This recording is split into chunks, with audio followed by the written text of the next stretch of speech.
make it 3. Going for the St. Louis now. Oh, no. Son of a bitch. You get your 2? Yeah. Welcome back to the channel, everyone. Thotgor here, of course, and today we are going to take a look at 2 replays, one in the Minikaze that we see right now, and the next one is going to be in the Kamikaze R. Now, with regards to yesterday's video, I did definitely intend to put out a video. In fact, I got it all together and ready to go, and then at the last minute, technical difficulties occurred, and the video was gone. So I got frustrated and just said screw that and went off and did other things for the day, but whatever. We're back. So this is a video I had intended to put out yesterday, but we'll take a look at it today anyway, whatever. So the first video is going to, or the first replay rather that we have, is going to be fairly short and intense, but I still really liked the gameplay that took place here. It just really does illustrate, you know, what happens when you take too many chances in your destroyers. So we're on fault line. In the Minikaze, my plan, go right into B. My general plan here with the destroyer is I usually go into the center cap on fault line into B. You know, exceptions are made because, you know, we all know that the majority of the battle is probably going to be fought at A. So, you know, if I do spawn over there at A, I will go over there and actually go into A first. Generally speaking, I'm not a big fan of C. I usually find things down there at C go poorly, so I don't try to interfere with there at the beginning anyway. As the battle progresses, if C becomes the point, you know, that we need to take, then obviously I'll go in and take C at that time, but at the beginning of the battle, no. I usually leave C alone for now, and it has a lot to do with the fact, you know, it's a little channel. You can get caught up in there, and a lot of things can go wrong very quickly, so I just don't want to have anything to do with that, because, you know, ideally when you are playing a destroyer, longevity should be the top of mind for you, which is something that in this replay was not top of mind for me. So basically, you know, the whole reason or purpose for the battle here that I'm in is just to make money. That's all I want to do. I just want to, you know, kill as many ships as I possibly can, ideally survive and win the battle, and get a bunch of money, because I need money. That's all I want. So, yeah. Speaking of money, actually real money, some of you have sent in some replays, and I forget, maybe it was Silent Shark, not 100% sure. You know, thanks for sending in the replay, but also mentioned, you know, he wanted to send some funds to me or whatever, you know, to buy me a pint or, you know, a drink wherever, which is very kind, and I, you know, really thank you very much. But you know, I'm not looking for any sort of gratuitous offers or anything like that. I flattered and thank you very much for the offer. What I would suggest is spread the word about the channel. If you want to offer anything at all to me, it would be, I would ask that it would just be spreading the word about the channel in whatever way you think is appropriate. That's all I would ask. Anyway, we do have an enemy Minikaze here popped up. Now, the enemy Minikaze, taking a look at this player, we know that he has the permanent camo on the ship, right? So obviously this is going to be a player who is pretty, you know, most likely pretty good at the Minikaze and kept it, and, you know, is just out doing basically the same thing I'm doing. So I need to be aware of this player. So there we go. 1 torpedo hit. I did notice that the Minikaze did ground himself. So, you know, launched off 1 torpedo, and I do get him with 1 torpedo, which is great. But at this point in time, the Minikaze is no longer grounded himself, and is in fact on the other side of this island, and that's what I'm trying to do. I'm trying to get in here, chase the player down, and I did keep 1 torpedo strike in reserve just for this purpose. Now, benefit to the Minikaze here obviously is a quick reload of the torpedo, so even if these torpedoes don't hit, I still have the benefit of having another spread ready to go. So there we go, we'll launch off these torpedoes, and I figured that this was, you know, a given. Those were going to hit, I can just sail away. Yeah, right. Like, that is going to happen. Anyway, so those miss, but again, the benefit here of, you know, not just going all out and shooting them all off at once. Now, granted, if I would have fired them all off at once, maybe one of those would have hit, but still, kept them in reserve. We've got more on the way. This crafty Minikaze does manage to avoid it. I need to continue in this turn here if I want to have any chance of getting him. There we go. Launch off more torpedoes. Managed to dodge the incoming torpedoes. It was so close. I was very confident that I was about to die and it was going to be all over. So I'll fire off my guns at the player in anger, frustration, respect, whatever you want to call it, will fire off my guns at that player. We know that the Minikaze is going to be coming around this island here. It's either that or the player is going to ground himself. So I'm getting ready for this. Now suddenly, obviously, another destroyer pops up, so we need to do something about that. There's the Minikaze once more. If I can just get my guns on that player, I should be able to take the player out, but we're going to fire off torpedoes anyway, just to be sure. The enemy Minikaze fires more torpedoes at me, but I am able to avoid these torpedoes, which is very useful. You can see I've avoided firing my guns, and it's not necessarily because I didn't want to fire my guns, it's just simply the turret rotation speed on the Minikaze is really not so great. Now that some of the turrets on the Minikaze can actually do a full 360-degree turn, it makes them a lot quicker and more responsive, but generally speaking, if you want to, fire your guns in your Minikaze, it's going to require some sort of maneuver on the actual boat. So I get one torpedo hit there on the enemy Nicholas, and there's a second, or well, no, that player flooded to death, so get the kill, get the devastating strike, so fantastic. We still have the enemy Minikaze here, though, and I'm still trying to do something about this player, and the whole time that this is going on, obviously, I'm trying to cap the point. This is where it's really gone wrong, right? I'm completely overcommitted at this time. I don't know if any of you know the concept, too big to fail. That's pretty much what's taking place at this point in time. I'm thinking to myself, no, we have to take B. I've already sacrificed all this stuff for B. I need to stay here, need to take it, need to prove to all these people that I'm going to get this point. And that's, that's the problem. That's what I should not be doing, and it happens a lot in the destroyers because the combat in destroyers is usually close in. It's fairly intense. A lot of stuff is happening very quickly, and it's kind of addictive. It's fun to be that engaged into the game, right? And that's what destroyers, for me anyway. That's a destroyer usually offers that in spades when I play it. There we go. I finally do manage to take out that Minikaze. Excellent. That's my second kill, so fantastic. You can see that my reinforcements are here now as well. I've got some other friendly destroyers in and around me, so this is fantastic. They just took out one of my friendly cruisers, so that's not so great. My team has managed to take the A point, which is excellent, because now, we're about to take B. We do have this, what is that? It's an enemy battleship of sorts bearing down on us here, so we do want to try and do something about this player so that we can continue to cap our point. I need to be aware of the allies I have in and around me, right? Don't want to torpedo anyone. We've mentioned it before in the channel, but when it does happen, I always get kind of a bad taste in my mouth, or a little salty, I should say, when one of my clanmates will accidentally torp an ally, but then they blame that ally, like, oh no, this player drove into it, blah blah blah blah. Yeah, no, it doesn't work that way. You fired the torpedoes. At the end of the day, it's your fault. I don't care if the allied ship sees you fire the torpedoes and intentionally drives into them. The fact that you fired your torpedoes with the possibility of an allied ship getting hit, yeah, your fault. Totally your fault. But anyway, managed to kill the enemy Congo, I believe, but all of a sudden this Russian destroyer pops up behind me, right? And this is where it's all over. Blam. So I do manage the 3 kills, and it looks pretty good for our team, actually, you would think, right? This goes on to be a defeat. Yes, I ended up quitting out of rage. The battle didn't go the way I wanted to. But anyway, we'll move into the next clip here. So you can see we're on Solomon Islands now, in the Kamikaze Hour. Now these games were not played the same day. I think they were a few days apart, but again, back on the same mission, getting a bunch of credits. This battle is going to be different than the first replay we saw, and I knew this for a number of reasons. First, we're on Solomon Islands, very easy map for me to dominate, I find. I really know this map, know how to play it and take advantage of it, and usually the enemy suffers for it. Second thing going for me is that high tier is tier 5, yes. And there are tier 3 ships in this game as well, so there's that.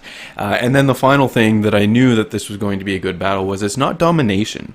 I really do enjoy domination, don't get me wrong. I think having the 3 points to cap brings, new strategy into the game, but the fact that it's not domination means that I don't have to concern myself with too much, I guess, with what my allies are doing and whether or not my allies are actually capping the points and defending them effectively. Don't really need to worry about that. General plan on this map, when I'm in a destroyer, is always going to the north. Pretty risky strategy, though. It can go either way. The reason why it can go either way is the enemy team will obviously have destroyers, and if those destroyers as well decide to go up here to the north, as soon as they come around this little headland, if you're not ahead of them or prepared for it, you can find yourself quickly eating a few torpedoes and dying within the first minute and a half of the game. So there's that you want to keep in mind. Now on top of this, as soon as you do crest the little headland there, you are going to be spotted, because there are going to be ships, in this case with the Minikaze, there'll be ships less than 6 kilometers away from me, so they will spot me. So you really need to be prepared for this. But what I also enjoy about this replay here as well is the use of circling, right? Just sailing in a circle the whole time. I do it with my cruisers, and I do it with my destroyers. Now, the Minikaze and the Kamikaze are a little different. You can also do it with the Isokaze, and yeah, probably some others as well. But anyway, what I'm getting at is your destroyer has to have a quick enough reload on the torpedoes to actually pull off this strategy. And essentially, well, strategy, quote unquote, it's driving in a circle is all it is. But you need to do it in the right location, right? Because essentially when I'm in this circle that we're about to engage in here, half the time I'll be out of cover, the other half time I'm in cover. So that's really where the advantage is. So I come around the headland, bam, I'm spotted. That's not a big surprise to me. But what's surprising was that I didn't have to face off against an enemy destroyer that was really, really close. Now, yes, there is an enemy destroyer. We can see the enemy destroyer there. And there's a number of enemy cruisers. I've taken some damage, lost my engines, but able to repair it. So, not doing too bad. And plus the benefit of my smoke charge there. Now, not only is the smoke, kind of protecting me, but I do have the cover. And once the smoke is laid down, I can continue my circle within the smoke as well, right? So it wasn't so much, about getting that smoke screen down to cover me at that point in time. It's more of a future planning thing at this point in time. You'll see once I get into my circle, half the time that I'm out of the cover of the headland, I'll actually be in smoke, which is, ideally what you would want. There we go. I get one torpedo hit on I have no idea what ship it was. Maybe an enemy cruiser, battleship, I don't know. But I get one torpedo hit, so that's not too bad on the first spread. Obviously, no, it didn't go as well as I was hoping for, but whatever. We have some battleships coming up at these low tiers. If the battleship player is new, doesn't know so much about not driving in circles. So 2 spreads off to the enemy New York, I believe, and then I've got 1 spread off to the enemy St. Louis. So hopefully I'm going to get myself a nice double kill here, a double strike. That would be awesome. I can always use more speed flags, why not?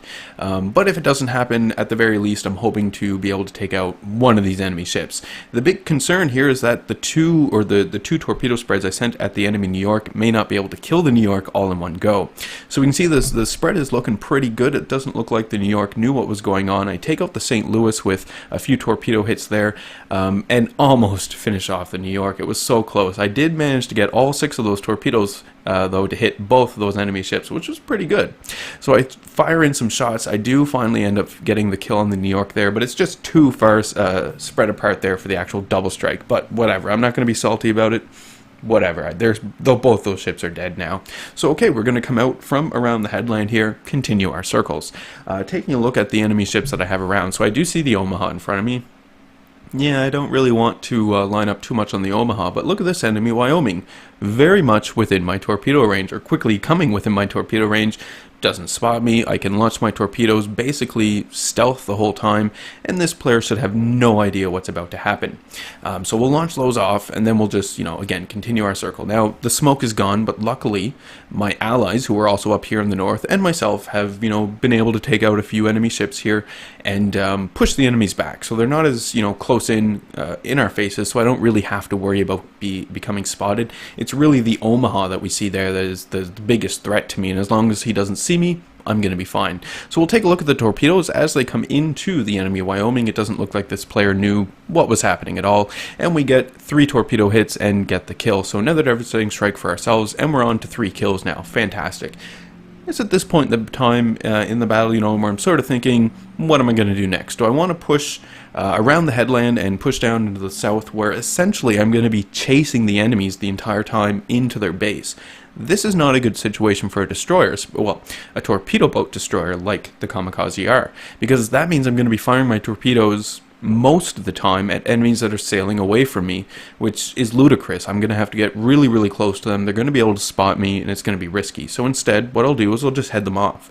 And this is the beauty of Solomon Islands, with having these two large islands running down the center of the map. Kind of divides the map into two and opens up these options of ambush. So I'm essentially just going to push through the center here, try and ambush these enemy ships as they're making their way down towards the enemy base. We can see another enemy Wyoming here within my torpedo range. I was thinking to myself, this is great. As long as I can get in close, he'll probably spot me, but whatever, fire off a few torpedoes, things should be okay. The problem is, and we can see it on the minimap as well if you know, and I highly recommend that we're all watching our minimap pretty closely, but we can see that the enemy Wyoming is actually turning away from me, which means that this player is going to be sailing away from my torpedoes, which means I'm going to have to launch these torpedoes really, really close. Closer, a lot closer than I am right now, which is crazy to think because the enemy Wyoming already spots me now. Luckily, I do have some allied ships pushing down from the north, so this means that the enemy Wyoming isn't too concerned with what I have to say. This enemy Nicholas pops up, so we have to do something about this player. Rather, the Kamikaze R. Sorry, this was the same destroyer that was in the north earlier, so we have to do something about this player. So there we go. We get one torpedo hit off, which is pretty great. I saved one torpedo in reserve, which worked out well for me. Get the kill, and that is my 4th kill. So fantastic. So the enemy Wyoming still sees me, fully aware that I just murdered his friend in the channel here. Doesn't want to deal with me. Bigger concerns from coming down from the north apparently. So I'm gonna pop my smoke, slow myself down, try to get hidden while I'm waiting on the reload for my torpedoes. I'm still moving a little too quickly though to be fully not seen all the time, right? I'm popping in and out here, but whatever. Again, not too concerned. Now, risky torpedo here, and it's only risky because I know that these torpedoes probably aren't going to hit the Wyoming because the Wyoming is sailing away. But I launch them off anyway, take a look at some other ships around. Maybe I can launch the 3rd spread there off at another ship, but there's really nothing else in my range. So I'll take a chance again on the Wyoming, launch off these torpedoes. Again, the rate of fire on the Minakaze, Kamikaze, Isokaze, a lot of these low tier Japanese destroyers and low tier destroyers in general have really quick rates of reload times on their torpedoes, so taking a chance with some torpedoes isn't that big of a deal. Keep in mind though, there are no allies anywhere around here, right? I've got some over there, but there's no threat of them running into my torpedoes. So I do end up hitting the Wyoming with 1 torpedo, and that is enough to give me my high caliber. So fantastic. We're already up about to 120,000 damage so far, so not too bad. So taking a look around, I can see a Congo off in the distance with the stock hull, so that's interesting. There are 5 enemy ships remaining, and I'm hoping to be able to at least kill 1 more enemy ship, and here comes our next player here. So I believe that this is a Clemson. This Clemson did it all wrong, frankly. You know, the guns in the Clemson are really, really good. Really good, especially when you have the Clemson fully upgraded. You know, you've got some great guns on that thing, and this player should really be making better use of the guns. Now, granted, yeah, you know, firing at me and all that lovely stuff, but just not hitting me at all. So, you know, it's just a matter of noticing where your shots are landing and then adjusting from there. Obviously, I'm maneuvering like a son of a bitch to try to avoid them as well, but still, I think it could have been gone a little better for this player. Anyway, we saved our 3rd torpedo again in reserve here. Clemson is not necessarily too dumb, so is turning away from those torpedoes and hoping to avoid them, but again, luckily, quick rate of fire here, and because I spread out the launches of these torpedoes, you know, in this instance, little foray here with the enemy destroyer really works out. So these torpedoes are going to go in, take out this guy. There we go. Fantastic. So devastating strike, got the Confederate, and got my Kraken. Excellent. Not too bad at all. This battle is going incredibly well. There are only 2 enemy ships remaining. We do see the enemy Wyoming here in front of us, and then or rather Congo in front of us. But we do also have an enemy cruiser down there in the south. And then, you know, it's usually at this point in time in the battle where I'm feeling a little greedy, thinking to myself, well, maybe I could get 7 kills. Just maybe. I'll have to take out this Congo first, and if my team down there, you know, slacks off in that cruiser, I can go down there and finish it off. Doesn't happen. My team is not slacking off down there. They're quickly going to take out that enemy cruiser, but I do still have a chance at a nice 6-kill game here. So we're going to launch our torpedoes at the enemy Congo. Hopefully this player will not make too many adjustments, because we do see some torpedoes coming in from an allied cruiser that I have nearby. I think the allied cruiser actually just went down, but whatever. Oh no, allied cruiser's the pink player, I guess. So, you know, I didn't want the enemy Congo here to maneuver around too much to avoid those torpedoes. Luckily, my ally wasn't paying attention, or isn't aware, that firing your torpedoes at an enemy that is sailing away from you isn't always the best call. So the enemy Congo didn't have to do too many maneuvers. We can see my torpedoes are on the way in. Enemy Congo also has lost his engine, so it's played into my favor here. Get the kill for the 6 kills. Battle is over, and we've won. Fantastic. So not too shabby at all. I mean, the first replay, yeah, I got a little over anxious there, a little over committed, but this replay came together. 490,000 credits. I got the First Blood, Kraken, 2 devastating strikes, high caliber and Confederate, 153,000 damage when all is said and done, 16 torpedo hits, 6 kills, 7 floods, and completed a variety of missions that Ships has going on at this point in time. 2,200 base experience, which isn't too bad, considering especially, you know, it didn't really cap any bases, just totally based on damage here as well, so not too bad at all. We can see the damage breakdown. I mean, those first 2 battleships, the New York and the Wyoming, had no idea what was happening. When all is said and done, I do walk away with 457,000 credits, which is fantastic. 6,200 more free experience on the Kamikaze, so yeah, whatever. Add that to the millions I already have. More importantly, almost 500,000 credits there in one game, so not too shabby at all. Anyway, that is today's video. I do hope you guys enjoyed it. As always, you know, remember to leave any comments you have for me in the video comment section below. I love reading those and responding back to them. Do hit the old like button if you did like today's video. Hit subscribe if you are not a subscriber. And as always, I do hope you enjoy the rest of your day.